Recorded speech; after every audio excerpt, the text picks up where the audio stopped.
अंततः बीएड की ही जीत हुई है। कैसे? तो आप देख लीजिए, एनसीटी की वेबसाइट पर एनसीटी अधिनियम 2025 का ड्राफ्ट जारी हुआ था और 8 मार्च तक आपत्ति मांगा गया था। अब ये लागू होने जा रहा है। तो कहते हैं अंत भला तो सब भला।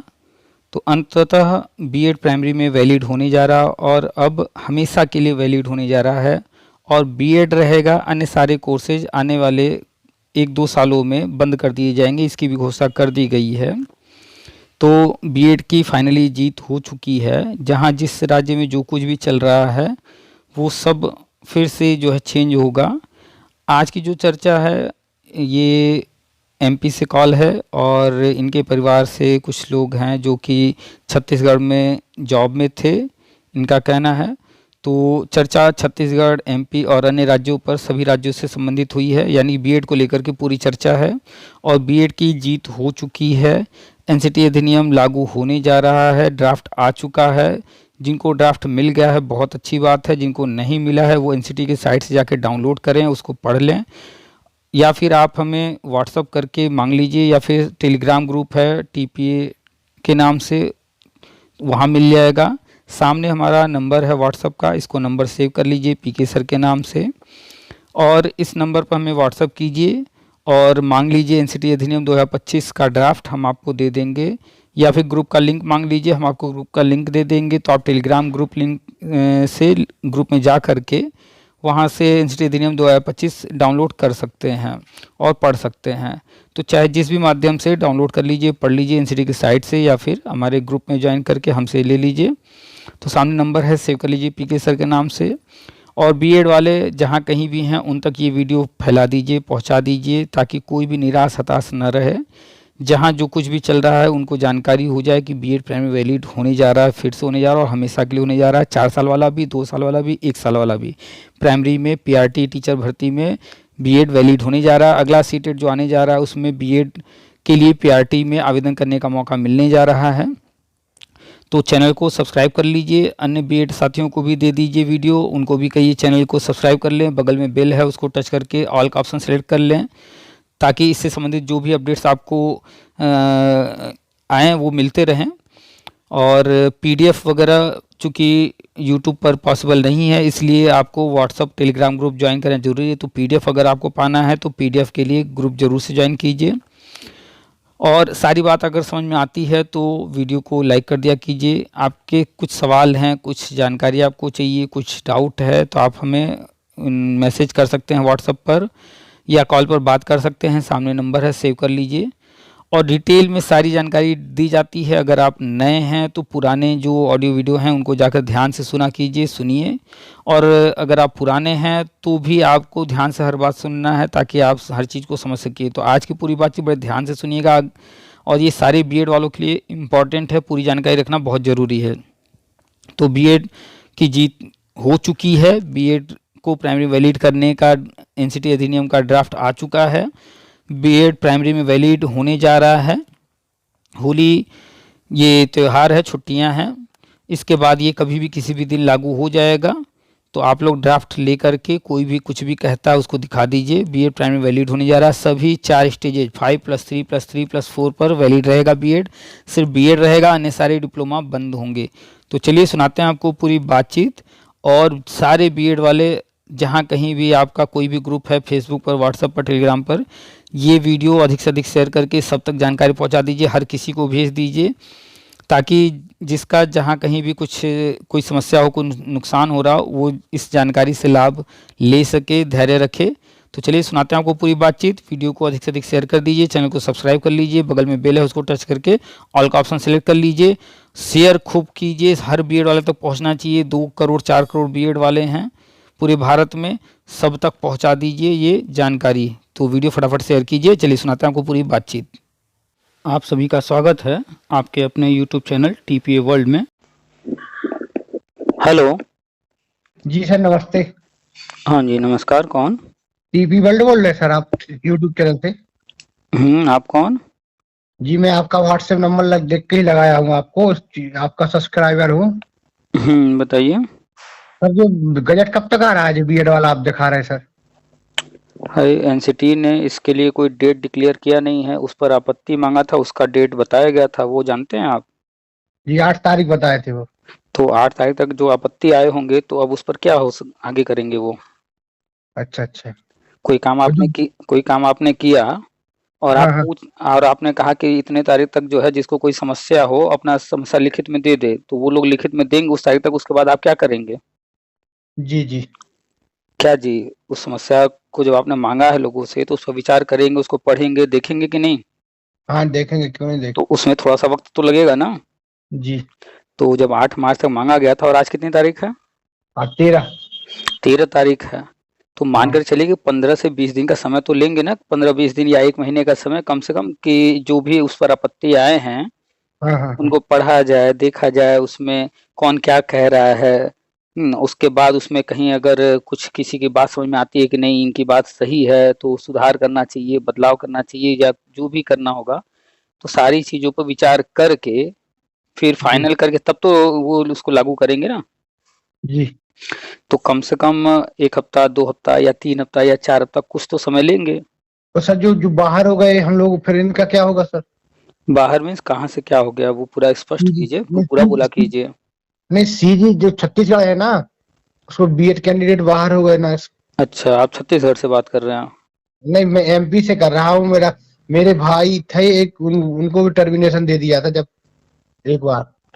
तो ज़ाहिर-सी बात है कि कोई भी चीज़ हुआ था हाँ और वो कैंसल हो गया, फिर आगे जो कुछ होगा, फिर अब आप जी उसके पार्ट बनेंगे, तो आगे का जो गवर्नमेंट वहाँ डिसाइड करेगी, जी तो अब आगे देखना है ना, पीछे का तो खत्म हो गया ना कहानी, वहाँ पर जॉइनिंग कराया गया, उसके बाद फिर वो इनवैलिड था इसलिए रद्द कर दिया गया। जी तो अब आगे वहाँ की गवर्नमेंट क्या स्टेप ले रही है, इस पर डिपेंड करेगा। तो जब तक पहले तो ये अधिनियम लागू नहीं हो जाता है, तब तक तो कोई भी चीज़ जो है, उम्मीद करना बेकार है। जी जी, जिस सही डेट कह में ये अधिनियम लागू होगा, उसके बाद बीएड वैलिड होगा, उसके बाद वहाँ पर क्या कंडीशन है, वहाँ की गवर्नमेंट क्या प्लान कर रही है, ये सारी चीज़ें उस पर डिपेंड करेगा। हो सकता है कि जो है आगे फिर से जो है सारा लिस्ट तैयार किया जाए, उस लिस्ट में जी। जो लोग आ रहे हों बीएड को लेते हुए उनको ज्वाइन कराया जाए, हो सकता है सेम वही लोग आ जाएँ फिर से ज्वाइन हो जाए, हो सकता है कि तब तक उससे पहले कोई स्टेप आगे गवर्नमेंट ले ले और ये प्रक्रिया जो भर्ती वाली है वो पूरी करके तो फिर ये मैटर ही खत्म हो जाएगा। वहाँ क्या होगा वो तो डिपेंड करेगा ना कि किस डेट में क्या चीज़ें हो रही हैं। हाँ हाँ हाँ। तो अभी तो वहाँ पर जब ये जॉइनिंग रद्द किया गया है, तो इसके बाद 5 तारीख को रखा गया था काउंसलिंग, जी। तो वो काउंसलिंग प्रक्रिया हुई होगी, तो जो लोग गए होंगे, कराए होंगे, अभी तो वो प्रोसेस चल रहा है। हाँ वो अब डीएड वालों पे चल रहा है। तो अब अगर इसी बीच में मान लेते हैं कि आज हम लोग बात कर रहे हैं, 2 दिन 4 दिन के अंदर बीएड का ये एनसीटी अधिनियम लागू हो जाता है, बीएड वैलिड हो जाता है, हाँ तो ये प्रक्रिया भी रोक दी जाएगी। जी। जब एक बार जॉइनिंग दे करके उसको रद्द कर सकते हैं, तो ये तो सिर्फ काउंसलिंग हुई है, इसको भी रोका जा सकता है ना। हाँ, क्यों नहीं रोका जा सकता है? तो एग्जैक्टली अधिनियम लागू हो जाएगा तो ये भी प्रक्रिया रुक जाएगी। जब ये प्रक्रिया रुक जाएगी, अधिनियम लागू हो चुका होगा, तो फिर से नया प्रोसेस स्टार्ट करेंगे भैया कि नहीं अब तो जो है बीएड भी वैलिड हो गया है, बीएड को लेते हुए सारी चीजें तैयार कीजिए। तो बीएड को लेते हुए तैयार करेंगे, तो जिनका नाम आ रहा होगा लिस्ट में वो फिर से उनको ज्वाइन कराएंगे। वहाँ कौन सी गवर्नमेंट है छत्तीसगढ़ में? वो बीजेपी गवर्नमेंट। जब बीजेपी है तो फिर चिंता का कोई विषय ही नहीं है। क्यों? क्योंकि केंद्र में भी बीजेपी है, राज्य में भी बीजेपी है, कहीं कोई दिक्कत आना है नहीं। हाँ हाँ और जब वहाँ पर राज्य में बीजेपी है तो उसी हिसाब से प्लान कर रही होगी, जैसा केंद्र जो है अपना हाँ बता रही होगी कि क्या कब होना है। हाँ हाँ हाँ। तो अच्छा, उन लोगों को जानकारी तो रही होगी कुछ ना कुछ।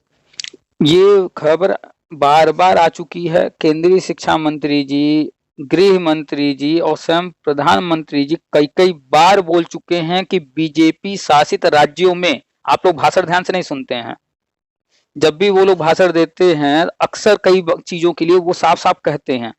जैसे जब केंद्रीय शिक्षा मंत्री जी दे रहे थे भाषण तो कुछ चीजें वो स्पष्ट बोले कि बीजेपी शासित राज्यों में पहले लागू होगा। इसका क्या मतलब हुआ? अच्छा। तो जब वो भी। वो जब देश का प्रधानमंत्री, देश का शिक्षा मंत्री, देश का गृह मंत्री खुल करके बोल रहा है, आप लोग उस शब्द पर ध्यान नहीं देते, इसका क्या मतलब हुआ? हाँ हाँ भाई जाहिर सी बात है कि मान लीजिए कोई काम है, आप अपने भाई को कहेंगे, अपनी बहन को कहेंगे, अपने परिवार किसी सदस्य को कहेंगे, तो वो काम आप जो आपकी बात है वो सुन लेगा। लेकिन किसी बाहर वाले को कहेंगे, कोई जरूरी वो सुन ले? नहीं। नहीं हाँ, नहीं। वो क्यों मानने जाए आपकी बात? कोई जरूरी नहीं है वो माने ना माने, उसके फायदे का चीज होगा तो मानेगा, नहीं फायदे का होगा तो नहीं मानेगा। हाँ हाँ तो इसीलिए ना ये लोग खुल करके कहते हैं कि भैया बीजेपी शासित राज्यों में, क्यों कहते हैं? क्योंकि वहां पर उन्हीं की गवर्नमेंट है। तो जब दोनों जगहों पर केंद्र में और राज्य में सेम पार्टी जब शासन होता है, तो कोई भी जी काम केंद्र कहता है तो राज्य सरकार उसे करती है, राज्य सरकार कुछ करना चाहती है तो केंद्र उसमें सपोर्ट करता है, दोनों तरफ से सपोर्ट एक दूसरे को मिलता है और वो काम आगे बढ़ जाता है। इसी उदाहरण में ले सकते हैं, जैसे कि कुछ योजनाएं हैं जैसे शौचालय या आवास योजना। ये पूरे भारत में लाखों करोड़ों लोगों को शौचालय दिया गया, आवास योजना के तहत घर के लिए पैसा दिया गया, लोग घर बनाए। लेकिन एक ऐसा राज्य है जो भारत के अंदर ही है, पश्चिम बंगाल, वहां आज तक एक भी इसके लाभार्थी नहीं है। क्यों? क्योंकि वहां की सरकार ने कहा भैया हम तो केंद्र सरकार का ये पैसा लेंगे ही नहीं, हम गरीबों को देंगे ही नहीं, उनका घर हम नहीं बनने देंगे, उनके हम शौचालय नहीं बनने देंगे। इसलिए पश्चिम बंगाल में आज तक एक भी लाभ नहीं ले पाया। हाँ हाँ अब केंद्र सरकार तो पैसा दे रही, लो भैया तुम बांट दो, गरीबों को घर दे दो, शौचालय दे दो, जैसे हर राज्य को दिए उनको भी दे रही। आप अखबार पढ़िए, हमेशा न्यूज आया है ये, वो दे रहे हैं पैसा, अब वो कह रहे हैं हम ये योजना अपने लागू नहीं करेंगे। अब बताइए उनका कौन सा अपने जेब से कुछ लग रहा था? जी। लेकिन लेकिन अब ये है कि उनको जो है बीजेपी का विरोध करना है, इसलिए वहां नहीं हो पा रहा है। तो पहले तो छत्तीसगढ़ में बीजेपी है, तो इस बात को ध्यान रखिए कि वहां पर चीजों को प्लान करते वक्त ये ध्यान में रखा जा रहा होगा कि केंद्र सरकार क्या क्या नीतियां बना रही है, क्या क्या चीजें वो आगे करने वाले हैं, उसको ध्यान में रख करके वो काम करेंगे, जैसे यूपी में हो रहा है। हाँ यूपी में भी जो है। इसीलिए बोलिए। इसीलिए जो छत्तीसगढ़ में थोड़ा डीएड वालों के लिए डिले कर रहे हैं वो लोग। हाँ, आप एक चीज ध्यान दीजिए, तारीखों का बड़ा महत्व है, हम हमेशा बार बार जिक्र करते हैं हाँ कि 11 अगस्त 2023 को सुप्रीम कोर्ट ने ऑर्डर दिया। जी छत्तीसगढ़ में बीजेपी थी, लेकिन इस ऑर्डर के बावजूद वहां पर उन्होंने ज्वाइनिंग करा दिया बीएड वालों का। तो जब कांग्रेस थी सर, उस वक्त कांग्रेस ने जो ज्वाइन कराई थी, कांग्रेस कांग्रेस चलिए जो भी था, उस वक्त ज्वाइन करा दिया गया। जी अब वो चीज तो इलीगल था, हाँ उसको तो आज नहीं कल नहीं परसों कभी न कभी तो रद्द होना ही था, क्योंकि जिस तारीख में ज्वाइन कराया गया था वो तो इलीगल हो गया था। हाँ तो इन्होंने इतने समय तक जो है कंटिन्यू बीएड वालों को नौकरी करने दिया। अब जब एनसीटी अधिनियम 2025 आ चुका है, लागू होने जा रहा है, इसके करीब एकदम ला करके उन्होंने जो है ये ऑर्डर कराकर रद्द कराया नियुक्ति।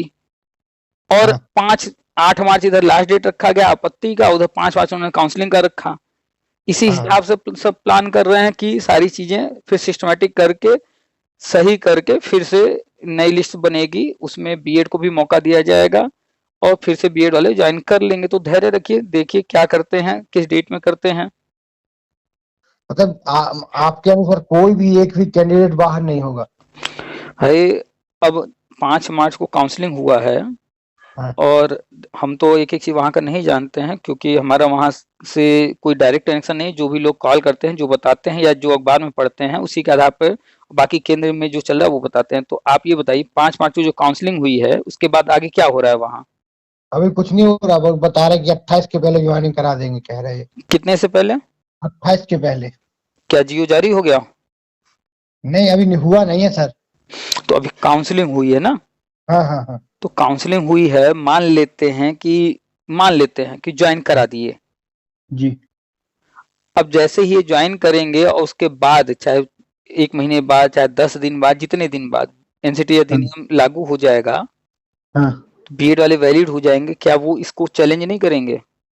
क्यों नहीं करेंगे, वो तो करेंगे ही, क्योंकि हम पहले करते हाँ, रहे। तो दोनों कंडीशन पर विचार कर लीजिए कि या तो इनकी ज्वाइनिंग होगी या तो नहीं होगी। अगर ज्वाइनिंग हो जाएगी और एनसीटी अधिनियम लागू हो जाएगा तो बीएड वाले चैलेंज कर देंगे, जी और चैलेंज करेंगे तो फिर कोर्ट तो भाई जब नियम है तो ऑर्डर करेगी भैया फिर से नया लिस्ट बनाइए इनको शामिल करते हुए, क्योंकि ये भी आवेदक रहे हैं। और क्या। और अगर मान लेते हैं नहीं करते हैं, तब तो फिर जब लिस्ट बनेगा तो बीएड वाले वैलिड हो चुके होंगे तो उनको तो लेंगे ही लेंगे। तो थोड़ा सा धैर्य रखना होगा, जैसी जी परिस्थिति होगी उसके अनुसार चीजें होंगी। तो मान करके चलिए कि पहले भी डीएलएड, डीएड, बीएड सारे लोग थे, तो जो लोग लिस्ट में आए थे जी वही लोग बाद में भी रहेंगे। अच्छा, मतलब जो विज्ञापन के आधार पर हुआ वही सब रहेगा। हाँ, क्योंकि शुरू में जिन लोगों ने आवेदन किया था लिस्ट तो उन्हीं में से बनना है, हाँ हाँ हाँ तो उस वक्त भी लिस्ट बना होगा जो लोग सिलेक्ट हुए थे, और फिर बाद में बीएड जब वैलिड हो जाएगा तो उसके बाद जब लिस्ट बनेगी तो फिर से वही लोग तो सिलेक्ट होंगे ना। जी सर। और इत्तेफाक से मान लेते हैं कि गवर्नमेंट आगे बढ़ती है और अभी जो काउंसलिंग करवाई इनको ज्वाइन करा देती है और फिर इसको कोई चैलेंज करता है और कोर्ट कराती है, तो भी तो वही लोग नए लिस्ट में शामिल होंगे ना। जी सर। तो ये मान कर चलिए कि 101% जो लोग वहां पर नौकरी कर रहे थे फिर जी। से वही लोग उसमें आ जाएंगे, हाँ हाँ हाँ। क्योंकि सेम वही कैंडिडेट है, कोई नए कैंडिडेट उसमें जोड़ नहीं रहे हैं। नहीं जुड़ रहे, वो सेम वो ये जो करते हाँ, रहे पहले। तो अभी काउंसलिंग हुई है, उससे कोई फर्क नहीं पड़ रहा है। अभी 8 मार्च का लास्ट डेट था, अब ये जी लास्ट डेट बीत गया है। तो जी। जो भी आपत्तियां आ रही होंगी उनको पढ़ा जा रहा होगा, देखा जा रहा होगा, और 8 मार्च अब बीत गया है तो जो बाद में आपत्तियां आई होंगी उन पर भी विचार किया गया होगा। और अभी त्योहार है, 2-4 दिन की छुट्टी होगी, जैसे जी ही छुट्टी बीत जाएगी इसके बाद फिर अन्य आपत्तियों पर विचार करेगा एनसीटी। इसके बाद किसी न किसी दिन, चाहे 2 दिन में, 4 दिन में, 10 दिन में, 15 दिन में, कभी न कभी ये लागू कर देगा एनसीटी अधिनियम, और जल्दी ही करेगा। क्यों? क्योंकि सीटेट का फॉर्म भरवाना है। जी। तो सीटेट का फॉर्म भरवाना है तो बीएड वैलिड हो जाएगा तो बीएड वाले भी भर पाएंगे। जी एनसीटी इसी हिसाब से प्लान कर रही होगी कि अगला जो सीटेट का फॉर्म भरवाना है उससे पहले ये काम कर लिया जाए ताकि बीएड वाले फॉर्म भर सकें। बहुत से राज्यों में बीएड में एडमिशन चल रहा है, फॉर्म भरवाए जा रहे हैं। जी। ऐसे टाइम में जब ये गजट आ जाएगा, एनसीटी अधिनियम लागू हो जाएगा, तो जिनको बीएड करना होगा वो लोग आवेदन कर पाएंगे। इसी हिसाब से सारी चीज देख रहे होंगे ना, प्लान कर रहे होंगे। जी। तो ज्यादा डिले नहीं करेंगे। अब जब तैयार हो चुका है, सिर्फ आपत्तियां मांगी गई हैं, तो अब डिले का कोई मतलब बनता नहीं है। नहीं नहीं। तो अब जो भी प्रोसेस है एनसीटी का, उस प्रोसेस को पूरा करेंगे। आपत्तियां जो आनी थी आ चुकी होंगी, और एनसीटी के जो अध्यक्ष हैं पंकज अरोड़ा जी, जी उनका वीडियो है यूट्यूब चैनल जो एनसीटी का है, जी। यूट्यूब पर एनसीटी का अपना खुद का चैनल है। जी आप उस पर जा करके, जो एनसीटी के अध्यक्ष हैं पंकज अरोड़ा जी, जी। वो समय समय पर सारी जानकारी देते रहते हैं। उनका अभी भी एक पॉडकास्ट उस पर डाला गया है, जी वो बड़े ध्यान से आप देखिए, सुनिए, उन्होंने विस्तार से सब बताया है। जी। उसमें जो पॉडकास्ट में सवाल पूछा गया उसमें ये भी पूछा गया, क्या ये जो आपत्ति का समय 8 तारीख है ये आगे बढ़ेगा? जी। तो उन्होंने साफ इनकार कर दिया कि आपत्ति का समय आगे बढ़ने की कोई संभावना नहीं है। इसलिए जिनको भी जो भी आपत्ति करना है, जो देना है, वो 8 तक दे लें, कोई संभावना नहीं है आगे बढ़ने की। क्यों? इस पर भी उन्होंने बताया कि क्यों नहीं आगे बढ़ेगा डेट। क्योंकि उन्होंने बताया कि हम मार्च के बाद अप्रैल में, मई में ये चीजें करने वाले हैं, तो उन चीजों को करने से पहले हमें जो है, मेरे पास इतना टाइम नहीं है कि फिर से हम टाइम बढ़ा दें, इसका डेट बढ़ा दें आपत्ति का। तो वो साफ जी। बता रहे हैं कि हम डेट नहीं बढ़ाने वाले हैं, और हमें जो है मार्च के बाद ये चीजें करनी है, तो उससे पहले यानी कि एनसीटी अधिनियम लागू कर देंगे। हाँ तो हाँ। जब एनसीटी अधिनियम लागू कर देंगे, मान लीजिए मार्च में लागू हो गया, तो फिर छत्तीसगढ़ में जो कुछ भी चल रहा है फिर उस पर ब्रेक लग जाएगा।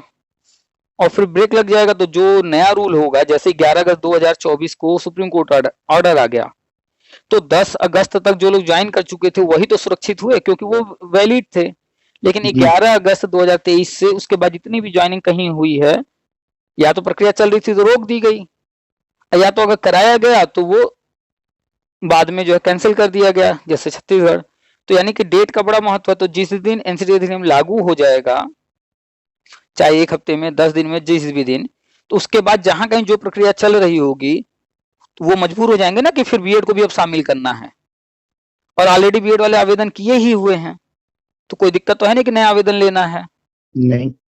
तो बस जो पहले से आवेदन है, जैसे ही एनसीटी अधिनियम लागू हो जाएगा, सभी राज्यों में फिर उसी के अनुसार काम होने लगेगा। छत्तीसगढ़ सरकार भी जो कुछ कर रही होगी उस पर ब्रेक लगा देगी, फिर बीएड को लेते हुए आगे बढ़ेगी। अगर बाई चांस आगे बढ़ चुकी होगी तो इसको फिर से ब्रेक लगा के कैंसिल करेगी और फिर से नया प्रोसेस शुरू कर देगी। जी तो सामान्य सी बात है, नियमों को समझिए और देखिए कहाँ क्या चल रहा है। सब जो है स्पष्ट है, सब कुछ सामने है। जी सर। और सुप्रीम कोर्ट ऑर्डर में था क्या, सुप्रीम कोर्ट ने क्या कहा था? सुप्रीम कोर्ट ने बस इतनी सी बात कहा कि ये जो 2018 में बीएड को वैलिड करने के लिए एनसीटी ने गजट जारी किया था, उस गजट में एक मीटिंग भी होना था, मीटिंग नहीं हुई है। हाँ हाँ। और ये कहते हुए सुप्रीम कोर्ट ने जो है गजट रद्द कर दिया। सुप्रीम कोर्ट ने ऐसा तो नहीं कहा ना कि नया गजट नहीं बना सकते, बीएड को प्राइमरी में नहीं ला सकते, ऐसा कुछ तो कहा नहीं। नहीं नहीं नहीं। कोर्ट ऑर्डर में साफ साफ लिखा है किसी मीटिंग न होने के कारण इस गजट को रद्द कर रहे हैं। जी इसके बाद एनसीटी को जो मन करे वो करे, हमसे नहीं, उनका विषय नहीं है ये। तो एनसीटी के पास पावर है। एनसीटी जो है नया अधिनियम लेकर के आ गई कि जितने पुराने नियम है भैया उनको छोड़ो, सब विवाद हो रहा है, सीधे पूरा नया ही बना देते हैं नियम, नई नियमावली ही बना देते हैं। तो इस बार वो कोई गजट वजट लेकर नहीं आया, सीधे एनसीटी अधिनियम नया लेकर के आ गए। हाँ हाँ पूरा विस्तृत जो है अधिनियम ये जब लागू हो जाएगा तो स्पष्ट हो जाएगा कि नहीं भैया बीएड जो है चारों स्टेज पर 5+3+3+4 जो 4 स्टेज हैं, pre primary, primary, junior, TC, PC, वो सारे स्टेज पर जो है बीएड वैलिड रहेगा, 4 साल वाला भी, 2 साल वाला भी, 1 साल वाला भी। तो जैसे ये लागू हो जाएगा फिर कोई विवाद रह ही नहीं जाएगा। ठीक है, जी सर। और कहीं कोई डाउट? नहीं नहीं सर। आप किस राज्य से हैं, क्या बताए हैं? एमपी से हो। एमपी से हैं, अच्छा। आपकी फैमिली से कुछ लोग छत्तीसगढ़ में ज्वाइन किए थे? नहीं नहीं नहीं, हमारा एमपी से ही था। अच्छा, आपका एमपी से था। नहीं, आपने पूछा छत्तीसगढ़ के बारे में, तो कोई है ना आपका वहाँ? हाँ हाँ वहां पर है ना। नहीं सर, जो वो टर्मिन देख रहे थे तो उसका थोड़ा जानकारी ले। आप एक जन बता रहा था कि आप बता रहे हैं, इसको हम भी देखते रहते हैं। अच्छा अच्छा, तो चाहे वो छत्तीसगढ़ हो, चाहे वो एमपी हो, चाहे वो यूपी हो, चाहे भारत का कोई भी राज्य या यूनियन टेरिटरी, जिस दिन ये एनसीटी अधिनियम लागू हो जाएगा जी उसी दिन से पूरे भारत में सभी राज्यों में सारे जो केंद्र शासित प्रदेश हैं सब जगह बीएड प्राइमरी में वैलिड हो जाएगा। बस ये एनसीटी अधिनियम लागू होने की देरी है और सारी प्रक्रिया पूरी हो गई है, उसका ड्राफ्ट जारी हो चुका है। ड्राफ्ट आपको मिला कि नहीं मिला? अभी नहीं मिला सर, ड्राफ्ट देखा ही नहीं। नहीं, तो ये तो आपकी कमी है ना, आपको देखना चाहिए। बताइए, ड्राफ्ट जारी हुआ है फरवरी में ही और मार्च भी लगभग आधा बीत चुका है। उस पर आपत्ति मांगा गया था 8 मार्च तक ही और अभी तक आप ड्राफ्ट देखे नहीं। तो इसका मतलब है कि आप अवेयर नहीं रहते हैं, एक-एक चीज़ पर नज़र नहीं रखते हैं, हर चीज़ की जानकारी नहीं। शिक्षा विभाग में आ गए तो शिक्षा विभाग में चाहे वो केंद्र में कुछ हो रहा हो, एनसीटी कुछ कर रही हो, यूजीसी कुछ कर रहा हो, एआईसीटीई कुछ कर रहा हो, केंद्रीय विद्यालय में कुछ हो रहा है, नवोदय विद्यालय में कुछ हो रहा है, एमआरएस में कुछ हो रहा है, डीएसएसबी में कुछ हो रहा है, आपके राज्य में कुछ हो रहा है, हर चीज़ पर नज़र रखिए, हर चीज़ की जानकारी रखिए। जितना ज़्यादा जानकारी रखेंगे, उतना जो है आप अपने लिए सही रास्ता चुन पाएँगे, अपना भला सोच पाएँगे। जो जी जितना ज़्यादा जानकारी रखेगा, बहुत सारे लोग जैसे मेरे पास कॉल आता है, हम रिकॉर्डिंग तो सारा डालते ही, आप सुने ही हैं, जी आप जी जाकर के सुनिएगा। बहुत सारे लोग हैं जैसे कोई नौकरी कर रहा था उनकी फैमिली में और उनकी डेथ हो गई। हाँ अब जब वो उनकी जगह पर मृतक आश्रित में गए नौकरी लेने तो उनको मना कर दिया गया, नहीं भैया आपको नहीं मिलेगा। क्यों? क्योंकि आपने बीएड किया है। अब वो उनको मजबूर किया जा रहा है, बार-बार फोर्स किया जा रहा है कि नहीं आप 4th ग्रेड की नौकरी ले लो। जबकि उनके पास समय होता है 5 साल का, कि 5 जी साल में वो कभी भी नौकरी ले सकते हैं, एक नौकरी मिल जाएगी। तो जिसके पास 5 साल का ऑलरेडी समय है, तो वो हाँ थोड़ा-सा वेट कर ले, बीएड वैलिड हो जाएगा, फिर जो है टीचर की नौकरी ले, क्यों 4th ग्रेड की नौकरी ले नहीं जाए? और क्या। अब अगर कोई नहीं जानकारी रखेगा और जाकर के 4th ग्रेड के लिए लेगा तो नुकसान किसका हुआ? उसका या किसी और का? और क्या, तो उसी उसका का। उसका तो खुद का नुकसान होगा ना, अगर जानकारी नहीं रखेगा। तो और क्या। ये एक उदाहरण था कि अगर व्यक्ति जानकारी नहीं रखेगा तो वो खुद अपना ही नुकसान कर बैठेगा। और बहुत सारे लोग मेरे पास कॉल किए, हमने उनको बताया, तो वो लोग धैर्य रख के इंतजार कर रहे हैं। ठीक है भाई, जैसे इतने दिन नहीं नौकरी लिए, वैसे महीना भर और रुक जाते हैं, 6 महीना और रुक जाते हैं। जिस समय जिसने फ़ोन किया उसको हमने बताया कि भाई थोड़ा-सा रुक जाओ। लोग रुक गए हैं, इंतजार कर रहे हैं। जिस दिन ये अधिनियम लागू हो जाएगा, उसके बाद जाएँगे, अपनी फाइल लगाएँगे, और उनको गवर्नमेंट जॉब प्राइमरी स्कूल में मिल जाएगा। 4th ग्रेड की नौकरी क्यों करने जाएँ वो? और क्या। तो वो जानकारी है, तो वो अपना भला सोच पा रहे हैं और इंतजार कर रहे हैं। अब जी सोचिए कि 4th ग्रेड में जाएँगे, वहाँ की सैलरी और हाँ प्राइमरी स्कूल में टीचर बनेंगे, वहाँ की सैलरी, वहाँ का जो सारा व्यवस्था है, जो भी लाभ मिलता है, कितना डिफरेंस है। हाँ हाँ और हाँ। ऐसा नहीं है कि एक बार का है, हर महीने उतना डिफरेंस रहेगा। जब तक नौकरी करेंगे तब तक डिफरेंस रहेगा। तो जानकारी जिनको हो गया वो रुक गए, तो वो अब अपना भला सोच पा रहे हैं, थोड़ा रुक करके बाद में नौकरी ले लेंगे। जिनको जानकारी नहीं हुआ वो 4th ग्रेड की नौकरी ले लिए और अब वो पछताते होंगे। जिस दिन ये लागू हो जाएगा उनको पता चलेगा, वो पछताएँगे फिर। बहुत ज्यादा पछताएंगे। हाँ, तो इसलिए जानकारी होना बहुत ज़रूरी है। ठीक है, उस जानकारी से हमारा व्यक्तिगत लाभ हो रहा हो, ना हो रहा हो, वो अलग मैटर है। जैसे ये बीएड वाला हम लगातार बता रहे हैं, इससे हमारा कोई डायरेक्ट इनडायरेक्ट कोई लाभ नहीं है तुरंत, लेकिन हम फिर भी लोगों को बता रहे हैं। हमारे पास है जानकारी तो हम बता रहे हैं। मेरा नहीं लाभ है, लेकिन अन्य किसी का तो लाभ है, तो अन्य किसी को लाभ मिल जाएगा ये जानकारी मिलने से। तो आपका अपना व्यक्तिगत लाभ हो ना हो, जानकारी रखिए और कोशिश कीजिए कि अपने आस-पास कोई हो इस तरह का, जैसे आपने बताया आपकी फैमिली में कोई है, उनको बता दीजिए कि भाई थोड़ा सा धैर्य रख लीजिए, छत्तीसगढ़ में आपका फिर से वापस हो जाएगा, बस धैर्य रखिए, थोड़ा सा एनसीटी अधिनियम लागू होने तक इंतजार कीजिए। Okay sir. ठीक है, और कुछ? नहीं कुछ नहीं sir, thank you sir. Welcome.